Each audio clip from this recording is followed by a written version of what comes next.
Family, thank you for joining the channel. The channel is The Layman. Like, share, subscribe. Definitely interact with me in the comments. We're going to be looking at Alex O'Connor, talking about the problem of evil, which I have not seen him interact with before, specifically not in this way. He's actually been invited to DOAC, Diary of a CEO, which is one of my favorite YouTube channels as well. And he's joined by a couple of theologians, too, to interact with him. So let's see what he has to say here. I've been waiting for an opportunity to rewind to the fact that we just brushed over two of what I think are the best available, at least the first that came to mind, explanations as to why children get cancer. And I just wondered, as a question, whether you consider whether your explanation sounds to you as your explanation sounds to you, as I think both of them sound to me, and I don't know how they sound to you, Stephen. But the idea that the thing that we are most fundamentally confronted with, I think, on an existential level, is suffering. And there's our own suffering, and then there's the suffering of others, and the seemingly meaningless suffering of a child who's undergoing cancer and does not survive it. And I'm told that in the face of such existential tragedy, I turn to religion to give us a sort of sense of fulfillment and a sense of explanation. But when asked about the mechanism of how, I'm told it's because at some undisclosed number of years ago, somebody committed a sin against God, and that's why your child has now died of cancer. There are millions of people who listen to this show. There will be people listening to this whose children have died of cancer. I wonder if that brings them any kind of consolation. Well, I don't. Similarly, the idea... I wonder if that brings them any kind of consolation. I don't think that the explanation is meant to give consolation. And this is kind of the first mistake I think Alex makes. And listen, please let me know in the comments if I'm the one making the mistake. I don't put it beyond myself to kind of have maybe missed something here. But Alex is seemingly asking these theologians, give me an explanation as to why children get cancer. And when they deliver their explanation, I haven't heard what that was. We didn't start at that point, at least in this segment. It's only an 8-minute segment. But supposedly or presumably, they gave him the Genesis answer, original sin. And then he pivots a bit and he says, well, how is this supposed to console someone? I'm like, well, there isn't an answer that consoles a grieving mother, right? If you say, well, cancer is what happens when, a cell goes rogue and it starts to reproduce itself and stops working for the, organ. It happens to all of us and there's nobody watching us. And, we are alone on this spinning blue dot in the middle of the universe and there's no purpose to it all.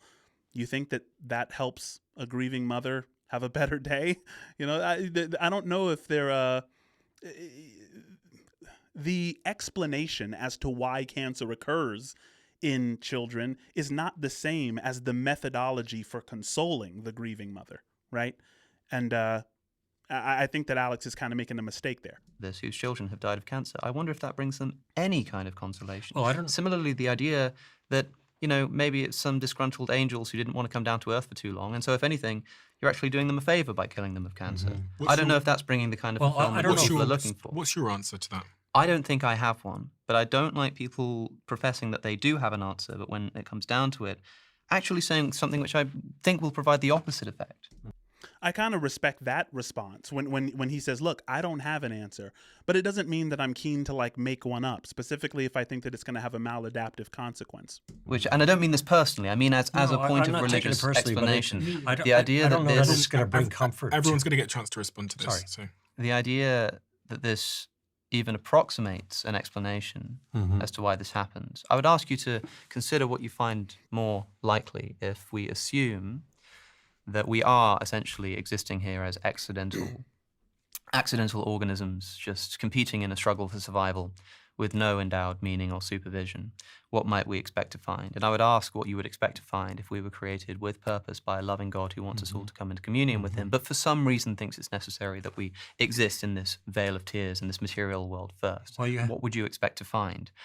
I don't think. And then look at what you do find. Look at what you do find in the natural world. Even if you just take into consideration non-human animal suffering, just an unfathomable amount of negative experience for seemingly no reason, not to mention the fact that children are getting cancer, as you say, and as you've already alluded to, there are evils that humans commit, like the Holocaust, but there are evils which they don't, like earthquakes and tsunamis and the like.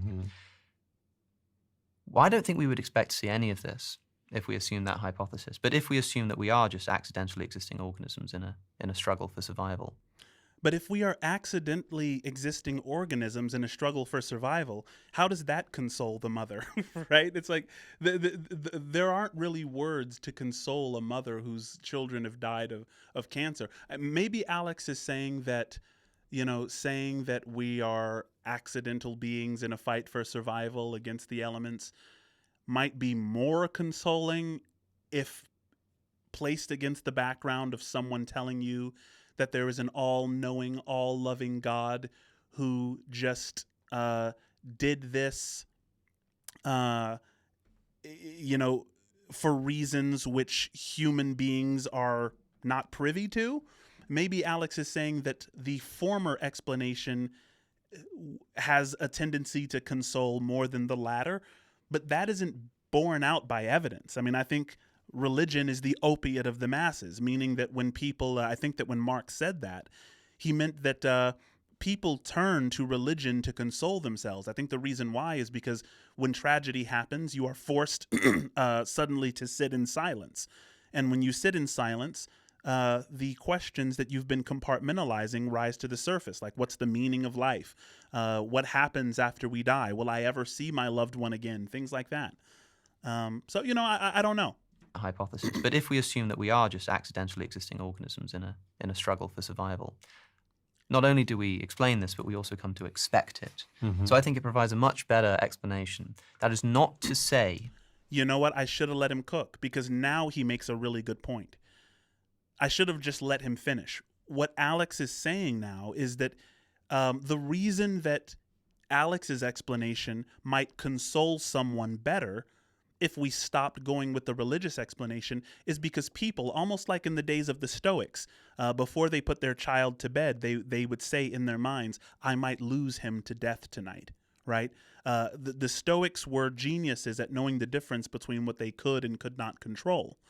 And so Alex is saying, if we were to stop lying to people and telling them that God has this plan for their lives and God loves them, and yet there's some mysterious way that God uses cancer on children, if instead of saying that, we said, hey, you know what? We're a species that's fighting for survival, and sometimes terrible things happen to the innocent, then people would learn suddenly to expect that.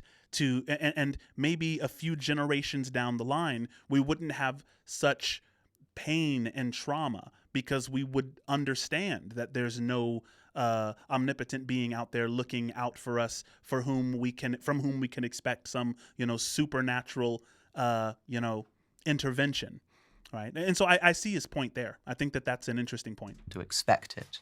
So I think it provides a much better explanation. That is not to say justification. The idea, we were talking about evolution, and you said that the problem that you have with the Darwinian worldview is that it seems to say that it seems to favor survival of the fittest, and yet there are things which evolution seems to point to that we would morally condemn. Well, of course, because evolution by natural selection is an explanation for how things got the way they were. It's in no way a justification for behaviors. It doesn't even function that way. No scientific theory of why things happen are any kind of justification, any more than Newton's laws of gravity are a justification, a moral justification for the motion of the planets.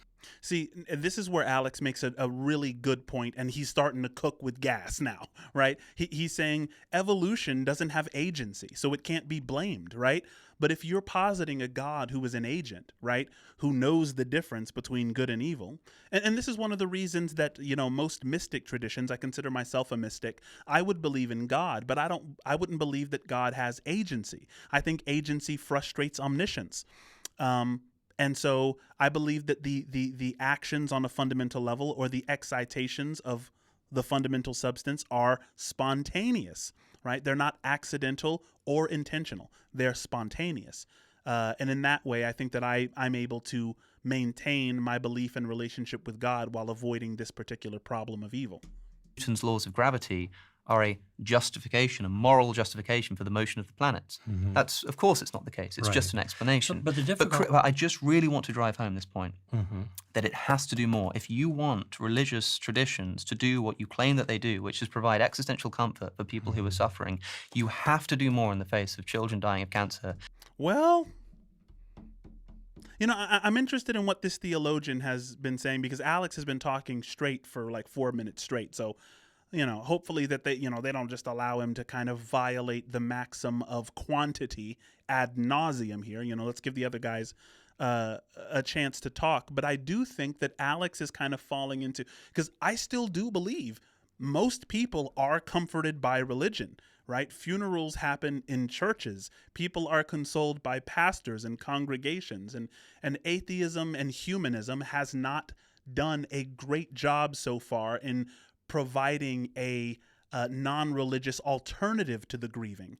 And so, you know, I think that when people are experiencing deep grief, they like turning to the mystical and the mysterious and ideas of omnipresence and eternity. It might be something that's a defining characteristic of human beings. So I disagree with Alex on this last point, that we need to find something better. It seems that people like turning to religion just fine for this. Existential comfort for people who are suffering. You have to do more in the face of children dying of cancer than some reference to mythical human beings who existed, or in a way So let me that is respond. completely unintelligible. There's a lot there, okay? There's a lot. I don't expect it's going to be comfort to anybody to say, who's suffering from whatever, to say that there was a fall, okay? The fall is just the explanation for what went wrong and why there is wrong in the world. Like I said earlier, it doesn't matter where you live or when you live, everybody knows something's wrong. And the way they express that concern about something wrong is in moral terms. The world is not the way it ought to be, should be different. And then when you give examples of it, sometimes there's natural evil, but generally it's examples of moral evil, what we would call moral evil, okay? Things that people shouldn't do, okay? That's why I particularly avoided those.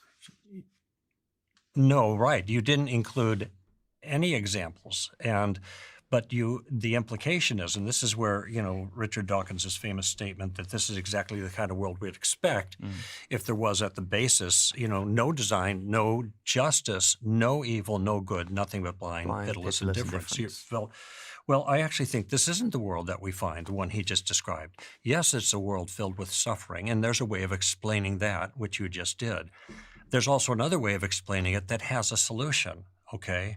What is that explanation? Pardon me? That God is in the process of solving the problem of evil over time. I mean, the explanation for why the evil's there in the first place. You said the fall. And I don't mean to interrupt, but you said it. You've referenced the fall twice now. And the last time I tried this, it seemed like you sort of said that you don't really know. But if the fall I wasn't giving particular details about the ancestry of human evolution. What or is the anything fall? like that. Historically, what is the fall? The fall is when our first parents, characteristically known as Adam and Eve in the story, in the account of reality, rebelled against God. And when they rebelled against God, they disobeyed him is what's important. He had given them a restriction. They disobeyed that. And when they disobeyed that, they broke their relationship with God through rebellion. They broke their relationship with each other. They broke their relationship with the environment.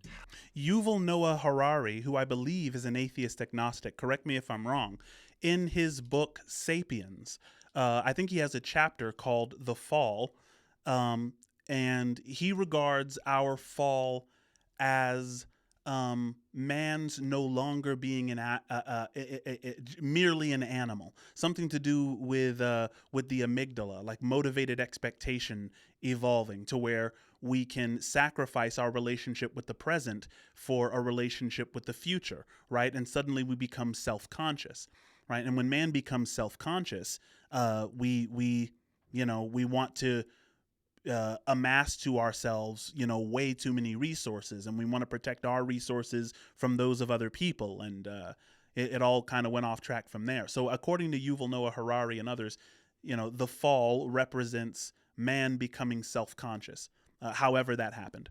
All of that had these kind of cosmic effects. There's a solution, though. That's just the first three chapters. Do you know what the command was? Let me just finish the thought. Okay. The principal issue is rebellion or disobedience. Okay, there are different ways it's characterized, but that's the point, in my view, the disobedience. Okay. Of what, though? Pardon me? Disobedience of what? Like, what was it that was disobeyed? God told them not to do one thing. What was Don't the thing? eat from the tree of the knowledge of good and evil, and they disobeyed. Do you interpret that literally? Pardon? like an actual tree and an actual Yes, fruit? I do take that as a straightforward account, but that's not the important part. I don't want to get So children caught get up in. cancer because somebody Pardon me? ate. So children get cancer because a few million years ago No, someone ate a well, fruit. let me just back up and give you the entire literally. account. Okay, please. This would be, I think, more helpful. I'm not trying to be this way. difficult, by the way. I just really, I don't want to just brush over these points when we Right. reference I mean, people listening might. You know, I can see Alex's frustration, and I am also sympathetic to those who share it. And you know, he's trying, I think, to get this man to, and I feel terrible for not knowing the other guest's name. He's trying to get him to understand how silly it sounds. Like, let it come out of your mouth and into your own ears. Sometimes I try to, you know, it's like, you're telling me that a long time ago a person ate an apple, and because they ate an apple God told them not to eat, children get cancer nowadays. Do you see how strange this sounds, right? And of course, you know, Alex wants a straightforward rendering. One of the big mistakes I think that Alex makes in his reasoning. Well, I mean, look, it's not even a mistake in Alex's reasoning, right? Alex asked him, "Do you take this literally?" And the guy said, "Yes, I take it literally." So it's not Alex's fault, you know. He said, "Look, so you literally believe that, you know, children die of cancer because some person ate an apple a long time ago?" I think that's bizarre. But yeah, good on Alex for holding his feet to the fire on that one, I suppose. I think that was a fascinating discussion. Definitely look at Doak's full conversation with Alex O'Connor on the Diary of a CEO channel. Let's look at, is there meaning?